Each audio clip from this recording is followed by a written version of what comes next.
in the year 2016, there were 50 million people over the age of 65.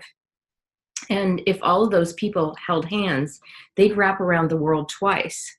We're going in this direction, and we better get prepared.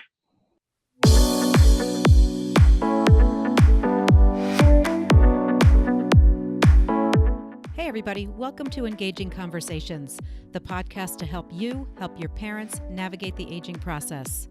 I'm your host, Cheryl Smith.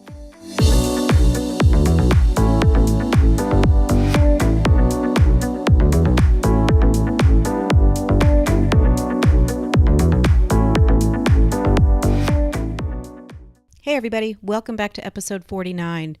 Before I introduce today's guest, I just wanted to take a moment to remember a dear friend. Miss Nancy Lobb passed away last week. She was 98. She actually was a guest on this podcast on episode 6. She talked with me about senior independent living because of her years of experience with it. I highly encourage you to check out episode 6.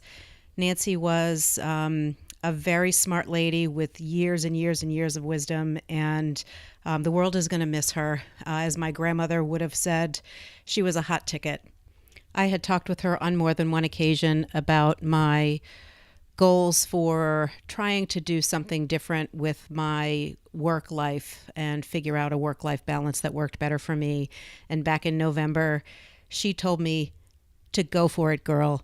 Because if you wait till you have the time, you're not going to have the energy, so do it now.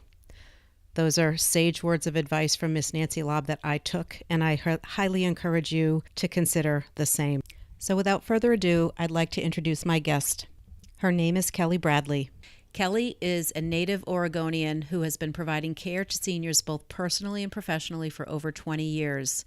Kelly's mother was diagnosed not only with diabetes, but endured every other complication associated with this awful disease. As a result, Kelly herself acted as her mother's primary caregiver. As a family, they worked together to provide the best care possible, but quickly found taking care of a family member is a full-time job. Kelly and her family went through everything from skilled nursing homes, home health, in-home care, and eventually hospice. The support proved to be imperative and allowed Kelly and her family to step out of the role of caregivers and back into their God-given roles of daughters and sons. Caring for her mom led Kelly to run one of the nation's leading in-home care companies. During her time, the organization served over 1,000 families and employed hundreds of caregivers. Kelly realized that there were many other individuals and families in the same situation as she once was, confused, scared, and not sure what to do next. The devoted daughter was born. Kelly embraced the unmet needs from her caregiving journey and those of others she has served over the years and put together a comprehensive model for families. There is so much information available, but how do you sort through it all and determine what is best for your family? The devoted daughter offers you a systematic approach to a heartfelt journey, a company dedicated to supporting families and individuals who are caregiving and helping to guide them with the information she wished she had known. Joining me today is Kelly Bradley. Kelly is the founder of The Devoted Daughter. So welcome, Kelly. Well, thank you so much. Thanks for having me, Cheryl. It's a pleasure. I'm really looking forward to talking with you, hearing about your backstory and your whys, because I know that you weren't always in this caregiver business. Give us a little background about your life before you became a caregiver for your mom. Well, I was in my late 20s and just kind of doing my thing. Had my first real job in the corporate world, trying to focus on that and, get my feet wet and figure out what it was going to take to be successful. I was in telecommunications, which is a really volatile field at the time, right when technology was kind of making its way onto the scene. And just, here and there visiting with my mom. She was living in the same house where we grew up. It was a large home. I have a brother who's 14 years younger. He was still at home at the time. So I was popping in and out and helping them with things here and there. But one of the things that started to happen was she just started to need more help with things that she'd been able to do really independently before. And I just didn't recognize it. I just sort of thought the house is getting too big. It's getting to be too much for her to manage this. But slowly but surely, things started to snowball out of control. Yeah. How old was your mom? My mom was in her 50s. So young. Yeah, she was very young. And I think that's why it was hard for me to recognize. It was like, since when does she need help taking care of her bills? She's done all this herself independently. I mean, it just didn't dawn on me. Yeah, and with a sibling 14 years younger, and that was a lot on your shoulders. I mean, it's one thing when you can bounce something off of a sibling and say, "Hey, what do you think?" But um, did you have that opportunity with your brother? I have another brother who's 3 years younger than I am. So then we had the big gap with my younger brother. But when my mom was diagnosed with diabetes, my younger brother was only 16. So he still needed he still needed a mom and Yeah. care. And so I sort of fulfilled both of those roles without seeing it very clearly. Wow. So that was a lot. Did you have children at that point too? I did not, no. Thank God. Right. Well, yeah, because you inherited a 16-year-old, right? And my mom. And my mom and I would laugh about it. It was like, oh my gosh, thank God I don't have kids. Like, what would I do? I have my plate full with you. Right. So you were a caregiver for many years. I was. And interestingly enough, it wasn't until years later, after I'd done everything you can do imaginable as a caregiver, and someone said to me, one of my coworkers said to me, you weren't able to do that at the time, Kelly, because you were a caregiver for your own family. And I went, oh, you're right. I was. But I didn't think of myself as a caregiver. I just thought, I'm just a daughter doing what daughters do. This is what you do when you're a family. Yeah. Yeah, exactly. It's kind of morphed your whole world over time and changed your career trajectory. It did. And as my mom, mentioned, my mom was diagnosed with diabetes, and it's such a dreadfully terrible disease. And I think when she was diagnosed, her father had diabetes, and so she wasn't taking it super seriously. She just thought, okay, this is a manageable thing. But it took over her body, and everything that could go wrong did go wrong. So it started slow, but then it just was, we couldn't get through one thing fast enough before something else was happening. And I think people don't realize that in our country today, in the year 2016, there were 50 million people over the age of 65. And if all of those people held hands, they'd wrap around the world twice. We're going in this direction, and we better get prepared. Yeah, I agree 150%. Medical miracles, medical technology, whatever you want to call it, has gotten us to the point where we can treat just about everything, and that has increased life expectancy.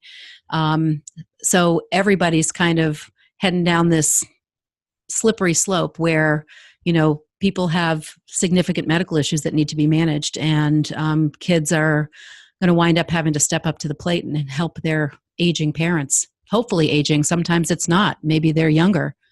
Yeah, like me. I mean, Yeah. when this happened to me, it's kind of an odd place to be also, because most of my friends' parents were retiring and they had children of their own. So they, were enjoying grandparents and different vacations. And we were not doing that. That was not the thing for us. Yeah. So where was your support system? Who was your support system? My siblings and my spouse and good friends, but it was hard for people to, I think, understand and relate to what was going on. I remember times thinking, somebody would call me and say, hey, can you go to this party, or we're going to be doing this on Saturday. And I was like, I always had to decline. And I declined for a couple of reasons. Either I was dealing with something critical or urgent with my mom, or I was just so exhausted. I thought the last thing I want to do is go to a party. Right. Well, I was just going to say, in addition to that, I mean, if none of your network of friends or colleagues were going through this, you were flying by the seat of your pants as far as how do you manage this? How do you manage that? Right. I mean, where were you getting your information? Yeah, I mean, we were getting information anywhere we could. And My younger brother was in he ended up going to medical school. So, and my sister-in-law is a nurse, and I just am a bulldog. So between the three of us, you're just digging and asking questions. And at the time that my mom's health started to get more complex, primary care was sort of just coming into favor. And I remember my sister-in-law saying to me, she needs to have a primary care doctor. And I was like, no, I can do it. I don't need all that. And we found a physicians group where you have to pay a fee each year. Oh, like a concierge service. Doctor. Yeah. But it was amazing for us because her healthcare needs were so complex. And as you asked the question, where are you getting the information? Eric, her primary care doctor, he was great. I mean, I could email him, I could read about something. My brother could send me information and I could run it by him and say, what do you think about this? Because she was so medically complex that no one really had the answer. Right. Yeah. I'm sure there were multiple answers. Mm-hmm. And multiple people that we needed to coordinate with, excuse me, and make sure that everybody was on the same page. And I think that is important for your listeners to understand. Is a lot of times I see folks that assume that they just think their doctor knows everything they're taking, and they need to be prepared with the list of current medications. And that doesn't mean prescription medications only. That's over-the-counter medications, any herbal remedies that they're taking. So many drugs are available over the counter now that people walk in and self-medicate, and their doctor doesn't know that. Yeah, I mean, that's just one of the many things that's whoever is taking the lead on the medical help for their parents, one of the many things that they need to keep track of. It's very complex. So with your experience, how long did you stay in your corporate life? When did you start to transition? Because you actually started an in-home care agency, correct? I did. One night in the hospital with my mom, I was at the point where the bottom was falling out. And I looked up and I saw others in that same situation. And I just thought, what could I do? How could I help other people? And how could I make a difference with this flood of individuals that are coming in that need help, and families? And that's when kind of the light bulb went off for me. And I thought, I think I can do this. I'm doing this for my mom. I can show others the way. And that's when I started the in-home care company. And I did that for the last 11 years.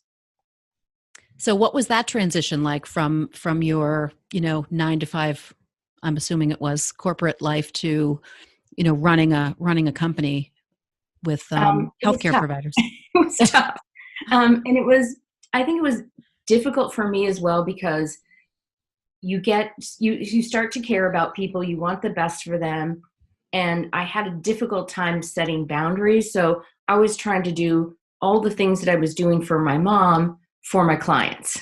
And, it took me a long time to sort of figure out that I can't do all of that. There are lines, and not everybody cares about it either.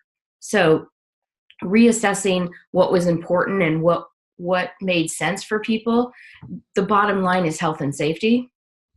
And if you can go and do other things, that's great. But, I found myself, cooking and running to Costco, and I was just trying to do too much. But it's difficult when you see someone that needs help. You just, you get into this field to help people, and then you have to back off a little bit because you can't scale to it. You're only one human. Right. Well, and that's a very common thing that a family caregiver runs into. You try to do all the things, and it's the little things, the minutia that will, kind of put you over the edge. That's for sure. So you ran this in-home care company for 11 years, you said. Why did you decide to let that go and move on to the next phase? I think just something kind of deep down just kept gnawing at me. And I kept thinking to myself, people would call me and ask for services or, want to know more about in-home care.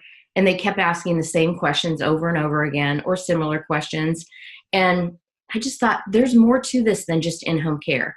People need more information. It's bigger than this. And in my personal experience as a caregiver, there were so many little things that if I would have known that, it would have made such a huge difference. So I wanted to share the message on a bigger scale with more people. And I thought it was time. And that's where the devoted daughter was born. The devoted daughter was born. Yep. And it started with a book.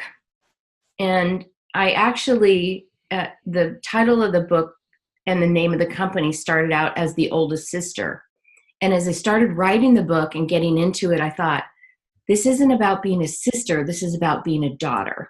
So I had this whole shift of, where I was going with the company, who I was talking to, what was important to the people I was talking to. It's been a great experience. So what kind of services do you provide? So we have a website, and there's tons of free information on the website. We also, the book will be available there, and the title of the book is Always Her Daughter. The other thing that we're doing is we've got a program that we call the Circles of Care, and that's really a one-on-one family planning program where we take people through step-by-step their family plan, organize their data, organize lists. The circles are categorized, and the information ebbs and flows because you don't need it all at once. Breaking that information down so that it's easy for people and not overwhelming. The other thing that we've done, and we've got our first one completed, we were just touching on medication management, is we've got online courses for folks who just want to work more independently. And those are available to them anytime. The first one is actually on medication management, but we're going to be doing another one in the next couple of weeks on technology and the benefits of technology in the home and how folks can use that. We look at, people's natural support systems. And I've heard people over the years say, well, I'm the only one. And you really have to open your eyeballs and realize you're not the only one. There's people there that will show up for you that you don't even realize will be there when the chips are down. So we take folks through that process. And then we have links to really active on social media. So we have links to all of our socials on the website, thedevoteddaughter.com. Well, I think it's great. I think any kind of resource that is available to somebody when they fall into the role of family caregiver, and actually, proactively, even better. I hope some of my audience at least is not already on this road, but maybe looking at this road and getting armed with information to help, because it's always better to be able to make choices not in a crisis, right? Yeah, I always say to people, I don't know about you, but I'm not very good when my back's against the wall. So making those decisions in advance and really just putting the olive branch out to your parents, you can't talk to them about this all at once. So breaking it down and, not just rushing in and getting groceries and helping with a couple of things, but actually spending a little bit of time with them to see and hear what they want. Because you may not be able to do everything that they want, but people just want to be heard. They don't want to be told what to do. Yeah.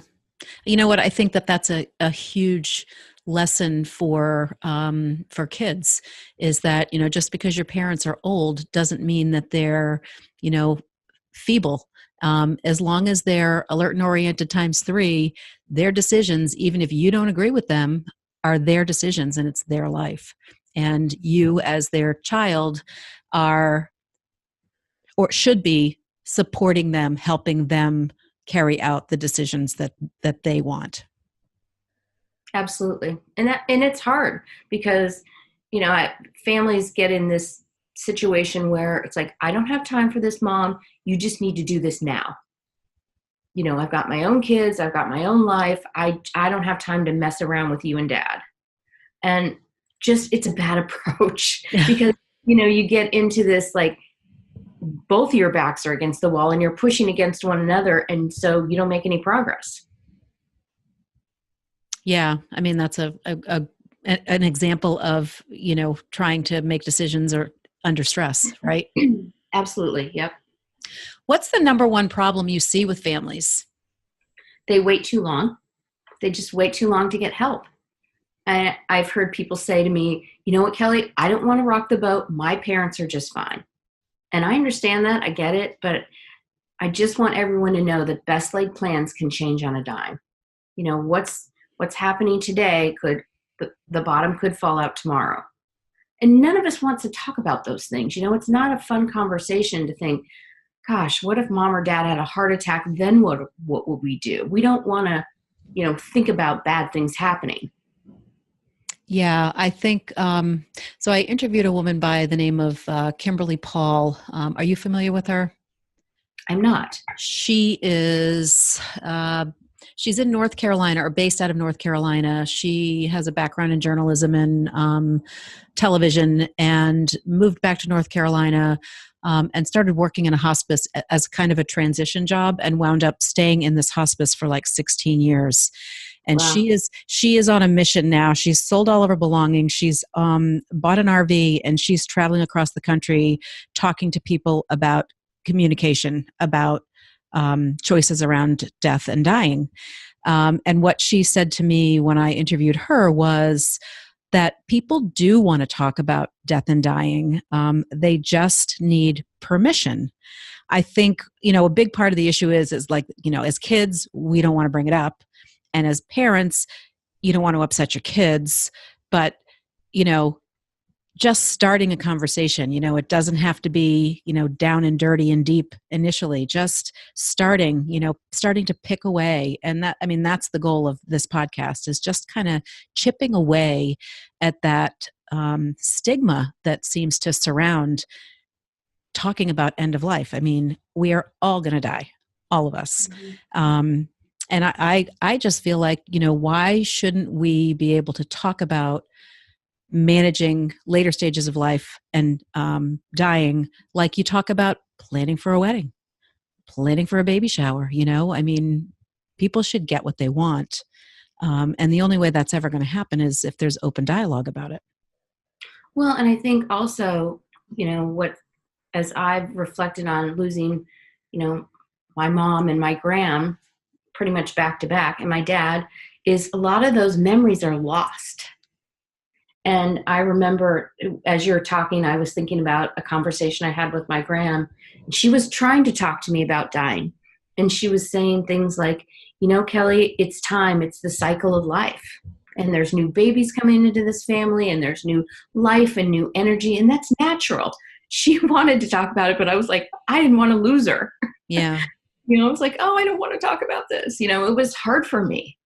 And I wish I would have started that dialogue with her sooner, because I feel like I lost a big chunk of information, and there are so many questions I have now where I just sometimes I'm like, Graham, what do you think about this? What happened with this? Yeah. And, we're fortunate as a family that she wrote little notes on things. So she wrote down stories and notes and tucked them inside of her belongings so that we could see, oh, this came from this. Oh, this was, and it's just been such a treasure for us. Yeah, that's a really nice thing. Again, another huge pearl. All the more reason to just start a conversation, even if it's awkward, even if it doesn't feel right. Mm-hmm. You'll get another chance, hopefully, to have the conversation again. And I think people would be surprised if you do bring it up. People are willing to talk about it. Your family is willing to talk about it. Mm-hmm. And the more you talk about it, the more, those treasures, those things that do get lost, because I agree, same thing, there are ways to preserve them. It's all about communication. It is. And with technology the way it is now, you have so many opportunities to do that. I mean, when my mom and my grandma and my dad, well, when my dad was sick, they were available. But when my mom and my grandma, we didn't have cell phones with cameras and video on them. now it's so easy. You've got a communication device in your hand. Yeah. Yeah, exactly. So you mentioned a book, and that it's not out yet, but it's coming out soon. It's coming out in March of this year, and the title is Always Her Daughter. And it's really to honor my mom, but it's also to share stories and lessons learned over a decade of working with other families. And I think that what people will find in the book are not only great tips, but they're going to see themselves in other families. We all think that our families are unique and special, and they are. But at the end of the day, it's amazing how much common ground we all have. Right. I agree. So you do some speaking as well. I do. I do. Yeah. Just to groups, we do workshops. Obviously podcasts like this one, so on and off stage as well. So what kind of groups do you speak to? I've been speaking primarily to women's groups, and I'm in Portland, Oregon, so been speaking more locally here, but I'm looking to expand outside of my area as well. And so And how would people get a hold of you if they were interested in having you speak? they can go to the website, thedevoteddaughter.com, or they can reach me at Kelly, Kelli, at thedevoteddaughter.com. Awesome. Anything else you want to tell us about? I feel great about this. I really appreciate you having me, and I hope this has opened some eyes for people. I hope so too. I think that there are many of us in this space trying to enlighten people, educate people, and encourage communication, with the end result being, a better experience as you go through this, because it's hard. Life is hard, death is hard, family dynamics is hard during all of this. And if you can just make it a little bit easier for people, I think that's what we're all trying to do. Yep, I agree. 100%. Yeah. Well, it was a pleasure to talk to you, Kelly. I think you're doing great work. Keep it up. And I look forward to seeing your business grow and educate many people. Thank you. Have a great day. Thanks, Kelly. You too. Bye now. Bye. That was Kelly Bradley. You can find out more about her and her company at thedevoteddaughter.com. She does speaking to small and large groups and individual education that is available through her website via courses and links to resources. She does have a book coming out that you can get information about also on her website. It's coming out in March, so stay tuned for that. And you can follow her on Instagram and Facebook. Links to her social media also on her website, and that's thedevoteddaughter.com. Check out my website, CherylSmithRN.com. That's Cheryl with an S, for links to resources we talked about today and show notes for this episode and for all the episodes of Engaging Conversations. I have more great guests lined up for you guys. I would love it if you would let me know if there's a specific topic you're interested in hearing about, or a guest you'd like to hear me interview. Please let me know. You can leave a comment on my website or sign up for the email list and contact me directly. One last thing before I sign off. Call your mom or dad and just tell them you love them. And Miss Nancy Lobb, you rest easy until we meet again. As always, I thank you guys for your attention, and I appreciate you listening. Please share this, and until next time, take care. Bye-bye.